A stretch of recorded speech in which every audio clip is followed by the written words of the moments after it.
Saksa, Frankfurt, ESL One, syndereN, minä, haastattelu. Welcome, syndereN. Nice to have you sitting with me on the couch. Let's start right off the bat. How are you doing now? I'm What's good. up? I'm here on holiday, so I'm relaxing, watching the games. And here to support my girlfriend. She was doing the cosplay competition, so. And like we kind of have to mention, she won it, didn't she? Yes, yes. Very proud of her. Where can we see her work? She has a Facebook and Twitter page. Just look for Meruna, M-E-R-U-N-A, and then you can see her stuff there. You should definitely do that because it actually looked really, really good. I want to say like a new team, but it's not strictly that new. It's relatively new. You have a kind of a new team after a brief absence called No Diggity, and you're the captain. Mm-hmm. How has it been? It's been good. The way the team was formed was I had a team before. I came back to playing December last year, and I made a team which wasn't very successful. We played for a while, it didn't really work out, and we decided we needed something new. And then during the Shanghai Major, while I was in Shanghai, I started talking to some people, and we put together a squad. And yeah, we've had some pretty good results, I would say, with the short amount of time we've worked together. And the team is still intact, so very happy with that. Yeah, that's always a bonus. What do you think are the challenges of coming back as a pro player after being away for a while?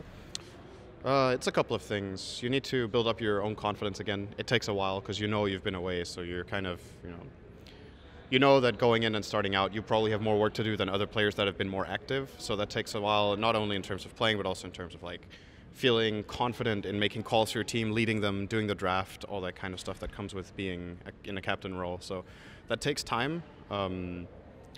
Yeah, that's probably the hardest thing, I guess. Adjusting to working in a team environment hasn't really been so hard because I'm used to that. Also, if you're doing other stuff in Dota, like if you're casting or whatnot, you're still part of a team, in a way. So that's not so difficult. Do you think there are any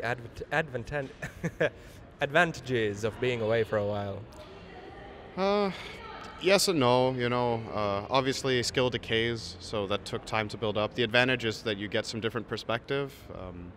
You get to see it from a different angle. A lot of casting obviously means you watch a lot of games and you maybe focus more on other teams than you focus on yourself. Because sure, when you're playing competitively, you obviously look to other teams for inspiration and how to counter them and stuff like that. But you have to play a lot with your team. But when you're in the caster position, you're way more, you're kind of, unbiased. You're just looking at the game very objectively. It doesn't play such a big role what your personal experience is. You just look at the bottom line of what's happening. So that can be pretty helpful. And at the end of the day, the most important thing is being active in Dota.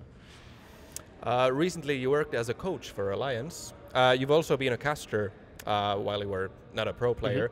Mm-hmm. How do you find those are helping out your new resurgent pro player career?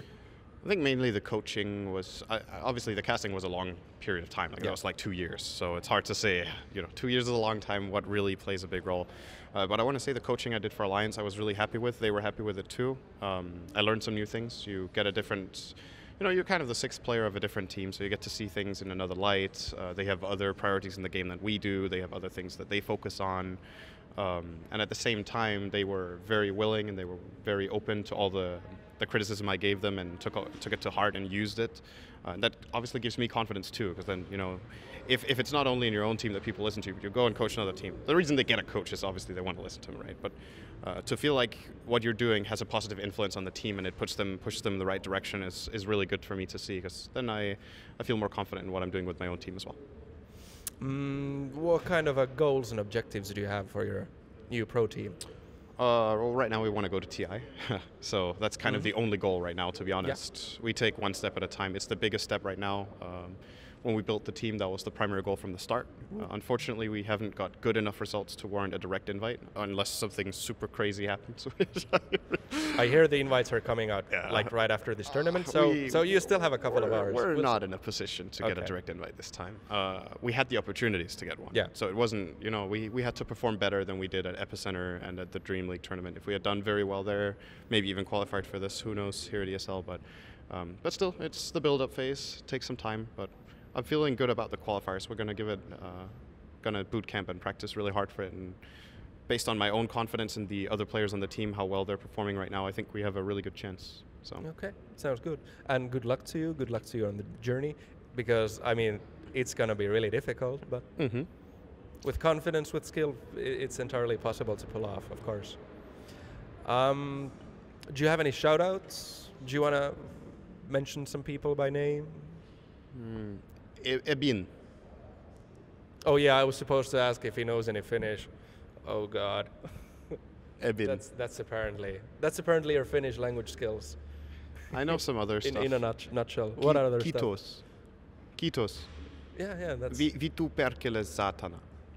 Those are all very useful words. Yeah, I figure that's like how you do a normal conversation. It is totally, yeah. First you thank them for taking the time to talk to you, Yes. then you piss them off, and then you can walk away. No, that's pretty much how Finland works. Like, assuming you talk to other people, like, I don't know, that happens maybe once a week, roughly, but like, that's usually how the conversation goes. I believe you. You're very far from each other. It's a very big country, Yeah, very few people. yeah. So you need we value the personal space of people like this. All right. Hey, thank you, Send, for sitting down with me. Kiitos erittäin paljon. Ja hei, kiitos katsojille. Nähdään taas seuraavalla videolla. Evin.